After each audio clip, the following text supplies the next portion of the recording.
ताकाची किंवा दह्याची कढी आपण नेहमीच खातो, पण आज आपण उज्ज्वलास किचनमध्ये बघणार आहे उन्हाळा स्पेशल कैरीची चटपटीत अशी कढी. तर यासाठी मी 300 ते 350 ग्रॅमची एक कैरी साल काढून घेतलेली आहे त्याची आणि याप्रमाणे किसून घेतलेली आहे. तर आता ही किसून घेतलेली कैरी एका बाउलमध्ये काढून घ्यायची. जर तुम्हाला कढी कमी करायची असेल तर यातील अर्धी कैरीच तुम्ही किसून घेऊ शकता.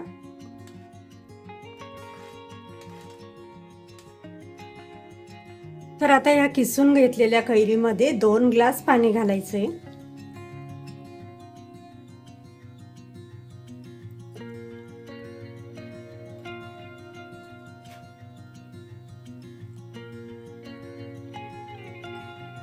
ही कैरी किसून न घेता तुम्ही मिक्सरला लावून याची पेस्टही तयार करून घेऊ शकता. आता यामध्ये 2 चमचे बेसन पीठ घालायचं आहे. जे कांद्या पोह्यांचा छोटा चमचा असतो त्या चमच्याने 2 चमचे बेसन पीठ यात घालायचं. आणि आता हे बेसन पीठ ह्या कैरीमध्ये आणि पाण्यामध्ये चांगलं असं मिक्स करून घ्यायचं. याच्या गुठळ्या राहायला नको.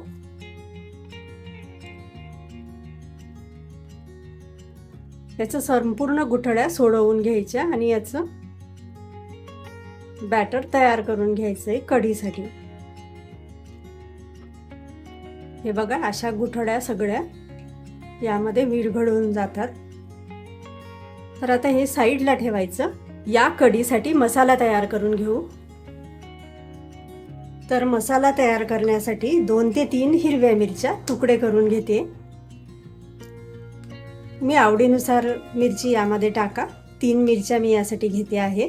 त्यानंतर 1 इंच आल्याचे काप, 2 लसूणच्या पाकळ्या, थोडं जिरं, थोडीशी हळद, पाव चमचा धनेपूड,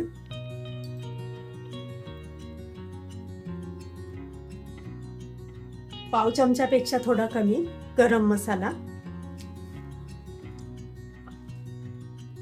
बारीक कापून घेतलेली थोडी कोथिंबीरच्या काठ्या किंवा थोडी कोथिंबीरही घालू शकता, पण कोथिंबीर अगदी थोडी, थोडंसं मीठ अगदी थोडं, ठेचून घेण्यासाठी थोडंच मीठ यामध्ये घालायचे.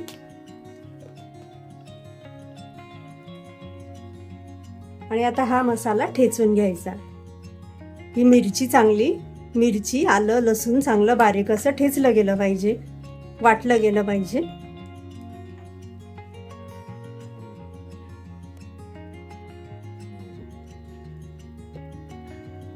तर हा बघा, असा हा मसाला वाटून झालेला आहे.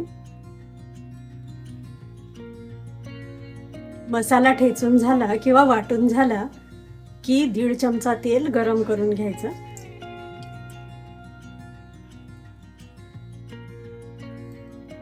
तेल गरम झालं की पाव चमचा मोहरी यामध्ये घालायची.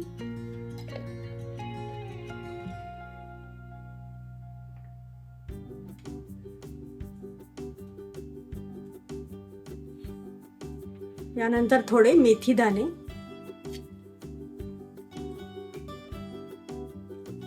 एक सुकी लाल मिरची,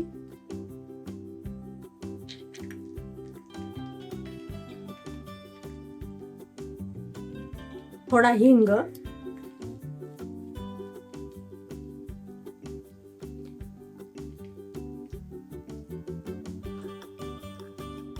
सहा 7 कढीपत्त्याची पाने,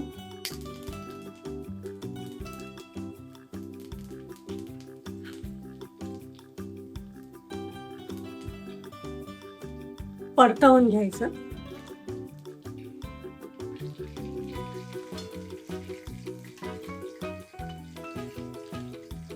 आता यामध्ये वाटून घेतलेला मसाला, जो आपण मसाला तयार केला आहे तो यामध्ये घालायचा.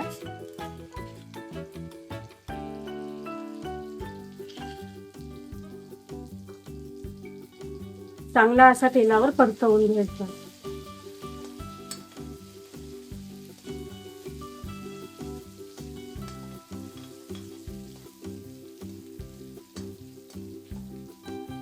मसाला सुगंध येईपर्यंत परतवून घ्यायचा. त्यानंतर इथं मी छोटा गुळाचा एक खडा घेतलेला आहे, तो यामध्ये घालायचा, मिक्स करायचं.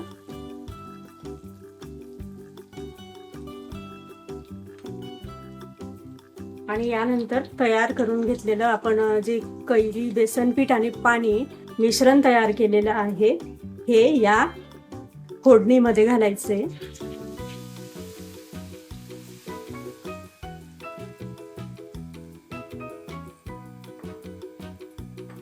मिक्स करायचं.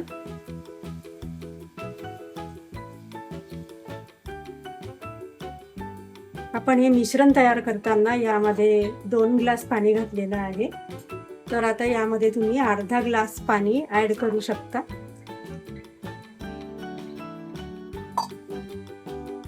चांगलं मिक्स करून ह्या कढीला उकळी येऊ द्यायची आहे, कढी कढू द्यायची आहे, म्हणजे सर्व मसाल्यांचा आणि कैरीचा फ्लेवर यामध्ये उतरतो. गॅसची फ्लेम हाय करायची. हाय फ्लेमवर अशी उकळी यायला लागली की एकदा मिक्स करून घ्यायचं आणि गॅसची फ्लेम कमी करून यावर झाकण ठेवायचं आणि 5 मिनिटं ही कैरी कढीमध्ये शिजू द्यायची आहे, म्हणजे ही सॉफ्ट होईल. आपण किसून टाकली आहे, त्यामुळे ती 2 ते 3 मिनिटं शिजण्यासाठी घेईल. तर अशी उकळी आली की यावर झाकण ठेवायचं, मात्र चमचा यामध्ये ठेवून यावर झाकण ठेवा, म्हणजे ती उतू जाणार नाही, वर येणार नाही. तर आता हे बघा, काही मिनिटानंतर ह्या कढीचा फ्लेवर उतरायला साधारण 4 ते 5 मिनिटं लागतात. याच पद्धतीने झाकून ठेवा, शिजू द्या तिला. तर ही बघा, थिकनेसनुसार तुम्हाला आवडत असेल तर यात थोडं पाणी घालून अजून पातळ करू शकता. तर अशी ही कैरीची कढी बनून तयार झालेली आहे. यावर कोथिंबीर घालायची. ही कढी तुम्ही नुसतीही पिऊ शकता किंवा खिचडी किंवा इतर जेवणासोबतही ही कढी तुम्हाला चाखता येईल. तर अशा पद्धतीची ही उन्हाळा स्पेशल कैरीची कढी बनून तयार झालेली आहे. यावर कोथिंबीर घालायची आणि गरम किंवा थंड सर्व करायची. आपण यामध्ये मीठ अगदी थोडं घातलेलं होतं, त्यामुळे चवीनुसार मीठ यामध्ये शेवटी घालायचं, म्हणजे कढी फुटणार नाही, फाटणार नाही. तर तुम्हाला ही आगळी वेगळी कढी कशी वाटली कमेंटमध्ये नक्की सांगा.